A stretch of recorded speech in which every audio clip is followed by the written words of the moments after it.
Hi, I'm Katie and welcome to my kitchen. Today we'll be making a charcuterie board. So let's get started, shall we?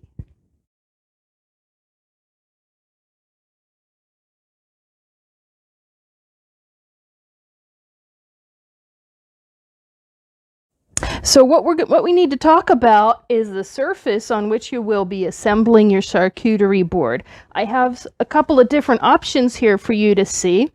If you're making charcuterie for one, you could consider using this as a 6x9 cutting board. This is one of my antique Pampered Chef serving boards. It came with some charcuterie tools as well. I bought that a number of years ago. This is what they currently sell with the premium charcuterie accessory set. And this is a Lazy Susan. It has a little switch here, which you can flick it and, ooh, that's not working. Why is that not working? There we go. Yeah, you can make it stop if you don't want it to spin. That's interesting.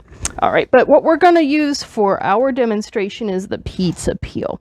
Now, you may be wondering, well, all these things are wooden. Can't you just make a charcuterie board on any old thing? Yeah, that's true. You can.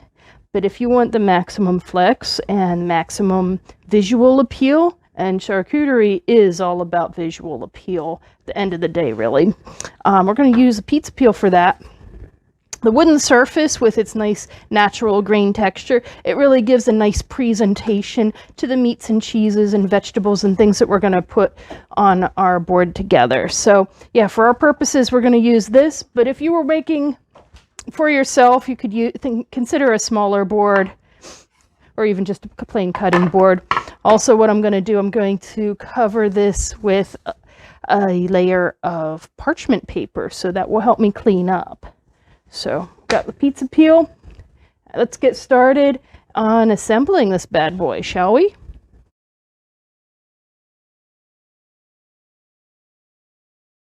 Okay, everyone, so we're ready to assemble our charcuterie board. I've got a number of cheeses available. I've got some fruits. I've got some different crackers. I've got nuts. Let's get started. So I have about 6 different types of cheese. We're going to start with this one. It's a French one. It's a bourguignon type cheese. It is a soft, ripe one, kind of like a brie. I'm going to stick that guy right here. Yeah.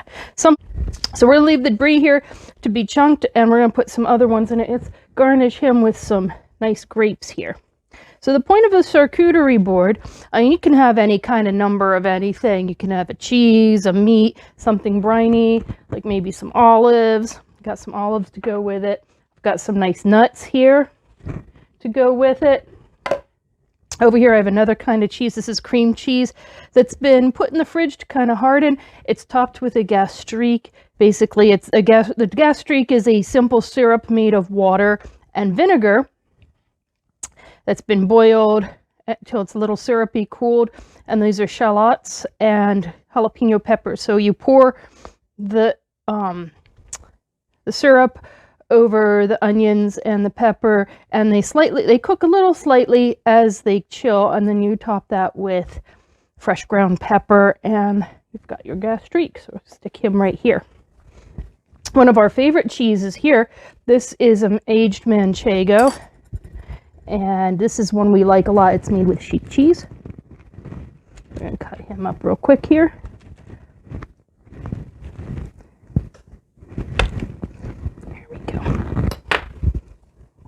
So what's the point of a charcuterie board? It's kind of like a grazing table, and you can use it to feed people. You can use it as a garnish. It's a little bit like sushi in the sense that it's all about the presentation. So we've got our manchego there. On this plate, I have 2 different kinds of salami, so put the salami out here, kind of in the middle, break things up. I'll put him over here. Put these guys over here. Put some more over here. So what next do we have? This is a Bella Vieta. This is it's a type of provolone Italian cheese. It's been soaked in Merlot. So let's get this guy kind of sliced up. We'll position him on the board here. So it's a slightly crumbly, which tells me it's a little bit been aged a little bit. So we'll put him there. What else have we got? Oh, we've got some crackers. Let's put some crackers on this mother.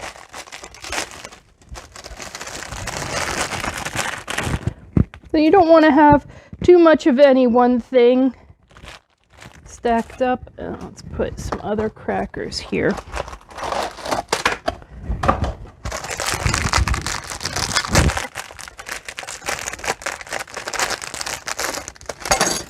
Put some over here within reach.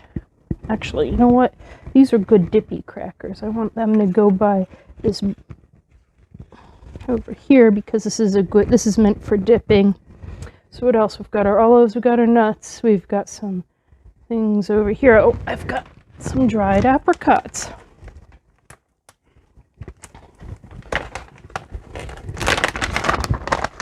Dried apricots are a nice little accompaniment. You can stick them a few places over here. Let's see what we've got. Our next cheese, this is an herb Havarti cheese. Get this one cut up.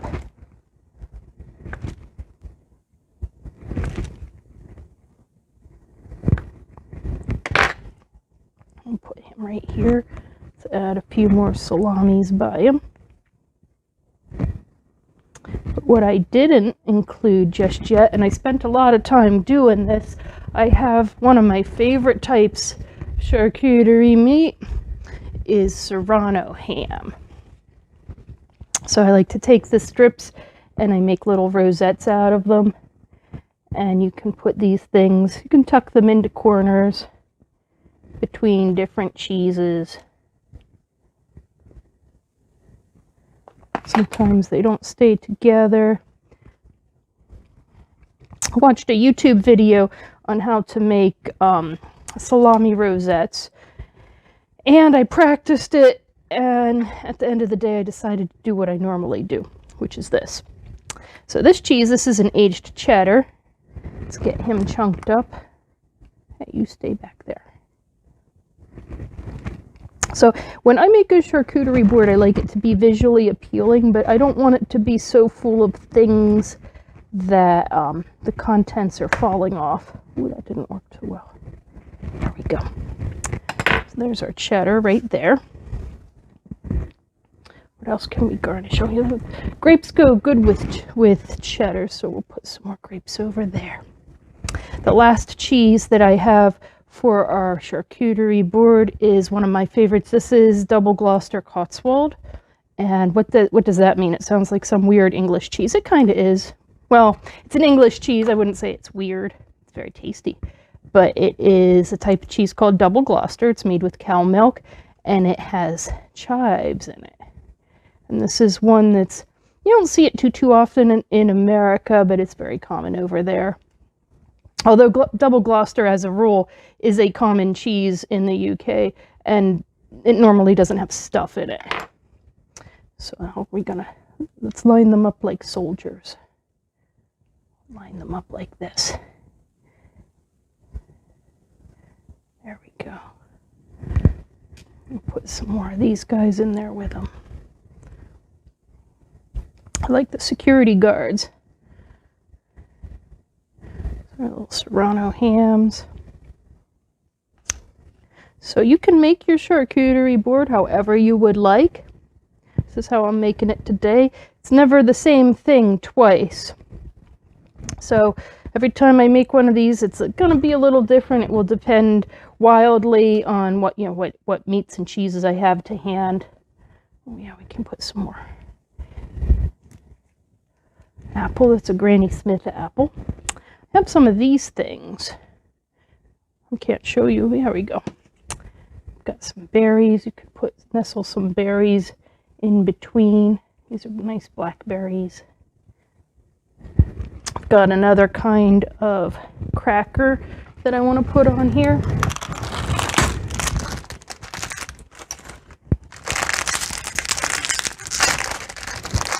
these guys over here. So my board here is getting kind of full. So we'll put those guys in right there. Add some more pieces of salami. I like a good salami. Get some more of these guys in there.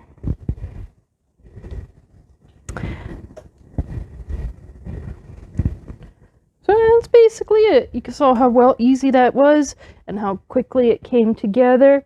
I would say pick 5 to 6 cheeses you like. Pick 3 or 4 meats you like. You might want some briny things like olives. Or you could have pickled onions. I think I might have pickled onions somewhere to go with this. They'll probably go in this little bowl right here. Pickled onions, but they might be in the fridge. And that, my friends, is kind of it.